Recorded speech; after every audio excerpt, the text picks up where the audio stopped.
your girl Zoria, and today I am back with another video. If you're new here, don't forget to like, comment, and subscribe. Don't forget to comment down below what the videos y'all want to see, and don't forget to follow and add all of my social medias. They're going to be in the description box down below. And let's get right into the video. So y'all read that title and y'all seen that thumbnail. If you don't follow me, like I said, follow me on all of my social medias. Description down. No. Link in the description down below. So y'all read that title and y'all seen that thumbnail. Like I said, if you don't follow me on my social medias, follow and add me. All the links are in the description. I told y'all to give me some questions. We about to run through these questions right quick. It is 314 day. So if you're in St. Louis and you're from St. Louis, even though I can't stand this place, happy 314 day and be safe. But let's get to the questions. Have you ever started your period and had to use tissue because you didn't have a pad? Okay. So, yes, I have. Not too much. They clearly asked because stuff like this happen more than you think. So if you're a female and a younger female at that, if something like that has happened to you, it is okay. But from that point on, learn your lesson and don't slip up again. As a female, you should always keep your tampon, a pad, whatever you use in your purse, because sometimes Mother Nature just pop up out of the woodworks. Like sometimes you can know that you had came on earlier in the month and it can be later in the month and then you come on again. Like sometimes it happens, and as girls, we just have to be prepared. So like I said, keep one in your purse. Always, if you are in school, keep one in your locker, whatever. Like, you have to be prepared for things like that because they always are unexpected. Okay, with the period questions. Do you or have you had sex on your period? Yes, I have. Is this something that I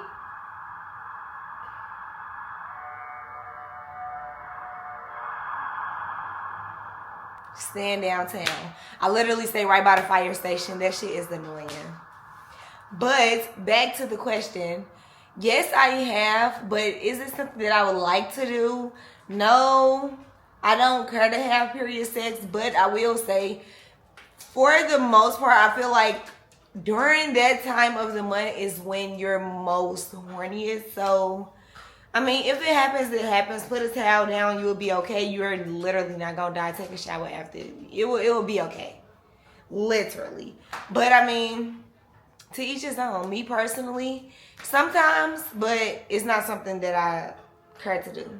How do you get rid of jealous friends that you've been close to for a long time? I mean, is that even really a question? I feel like people feel like because of the amount of time that they've known people, that dictates their loyalty, and it don't. You can literally know somebody for fucking 2 months and that person be loyal to you. More loyal to somebody that you done knew for 2 years, known for 2 years. Like, I feel like if you know that they're fake and it's not just you tripping or, you know, you feeling away. Because if it's just something and you're personally feeling away, then just have a conversation. But if it's in a sense of, you know, clear as day that they hating on you or it's some weird shit going on, cut them off. It's literally that simple. I feel like you only live once, and people say that as a saying, but it's a saying for a reason. Like, you literally only live once, and you don't have to put up with nothing that you don't want to put up with. I feel like people fail to realize that just because you become cool with somebody or become in a relationship with somebody or any of that, you do not have to continue talking to that person because you feel bad or you feel like they need you or none of that. I have been through all of those stages, so this is not just me coming from somebody who don't know. I have been through this shit. I have been through times where I feel like I couldn't leave that person or my life was going to end. Mind you, I was literally probably 90% of the time supplying my lifestyle and theirs, but it was just, you know, I understand the feeling of loving somebody so much that you feel like you don't want to live without them. But the moment somebody start bringing a negative light into your life, I feel like it's just wraps. Like, nobody should have that much power over you to make you feel miserable or you know, out of your body. So the moment anybody start making you feel out of your body, it's raps. How long does it take for you to get comfortable enough to fart around a man? Bro, okay, so everybody is different. And like I said, to each his own. But me personally, I'm going to turn up. Like, I'm not one of those girls who like, oh, I got to leave out the room to fart or none of that weird shit. Mind you, none of my farts are never like, you know, extra manly or loud to the point where it can be heard. They are always silent farts, and honestly speaking, I can't remember when was the last time I actually smelt my fart when I did. So it's like, I just, you know, I just do it. Like, I don't know. When I first get around somebody, obviously I'm not trying to let loose, but the moment we start being comfortable and being around each other every day, a good 2 weeks, a month go by, it's raps. And my camera about to die, so let me hurry up and get ready to finish the video. How do you feel about getting back cool with somebody that you fell out with? Me personally, I don't fall out with people. If I fell out with you, it was for a reason. And if I fell out with you, then I don't want to get back cool with you. Like I said, I don't fall out with people. And even if it's like my friend who been my friend for years, if me and her get into it, we gonna have our words, and then it's gonna be a whatever bitch, and then we gonna leave it at that. And then a week or something go by too, and we gonna text each other like nothing ever happened. Like, that's how me and my friend is. I feel like a lot of friendships are not really friendships. They're weird, and a lot of friends be envying their friends. But I don't know how y'all work, but over here, yeah, I don't really fall out with people.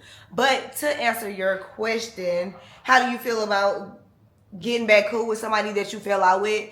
If it was something minor, then no problem. But I feel like it just depends on the situation and the person, specifically in the relationship. What's your definition of a real man? I feel like that's a very vague question. I can literally go all around with that, but I'm gonna just give a vague answer, I guess. I know this is very stereotypical, but I feel like to provide and to protect, that's literally what you have to do as a man. That's literally all you have to do. Provide and protect. And I'm not saying that you have to motherfucker provide my whole life and pay for everything, and you know, but as a man, yes, you should provide, and yes, you should protect. I should not have to worry about getting hit as I'm crossing the street. You should be getting hit first, if anything. Like, that type of vibe. I shouldn't have to, you know, tell you what to do as a man. You should already know it. I feel like it's just basic shit. Like, I don't know what y'all grew up around, but I grew up, my daddy taking care of my mama, and literally just that 1900 love, because these 2000 babies, I don't know, they be mad because you want them to pay for the motherfucking first date. I don't know. But next question. Birth control or no birth control? Me personally, I have been on birth control. I was on birth control in high school. It's like the moment my mama knew that I was doing the do, she did not fuck around, and she ended up putting me on birth control, and that made me gain weight like crazy. If I can find the pictures, I'm going to try to put a before my birth control picture on the screen and after, mind you, these both in high school.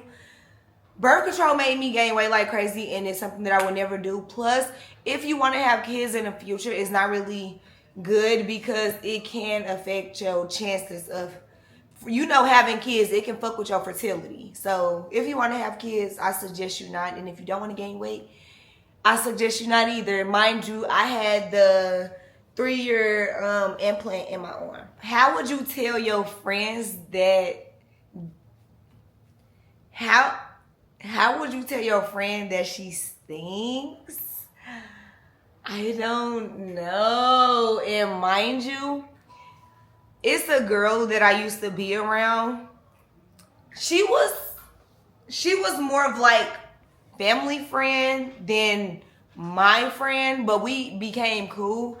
And she used to be musty as fuck, and honestly, I didn't know how to go about it, so I really didn't say shit. Because I don't know, I feel like as an adult, you smell yourself. Now, if it's like my close friend, I'm gonna tell you, like, bitch, like, is that you? That's literally how I'm gonna say it. I'm not gonna say it in a sense of being hella mean, but I'm gonna say it in the sense of making sure that you smell what I'm smelling. So I'm gonna hit her, you know, is that you? Or, you know, you smell that? But when I was, like I said, I mean, she wasn't really my friend. So, I mean, I just let it be what it was because, like I said, I feel like as an adult, male or female, you smell yourself. Whether it's musk under your motherfucking arms or whether it's odor in that thing, you smell yourself. Sweat, any type of other odor, you can literally smell yourself before anybody else do. If anybody else smell you, you already smelled yourself and you just trying to act like you don't smell it. Can't nobody tell me different. Last question. Can your man spit in your mouth? I've never had a nigga like, actually I have. But it was like a subtle, like, while we was in the mix of doing a do and we was in the mix of kissing and, you know, it was just the, you know, little slight drop in the mouth type of thing. Never no, the moment it's a come up out your throat type of vibe, absolutely the fuck not. But in a sense of, you know, just in the middle of making love and it's just a slight little, you know, the build up, then that's cool. Anything else? Fuck no. That is going to be the end of this video. I hope y'all enjoyed. If y'all want more videos, let me know in the comments down below. And like I said, y'all can keep up with me on all of my social medias. When I am not posting long videos, I am always posting shorts, mainly on TikTok, but I do upload them on her also. If you're new here, hi, don't forget to like, comment, and subscribe if you enjoyed this video. And I will see y'all in the next video. Bye.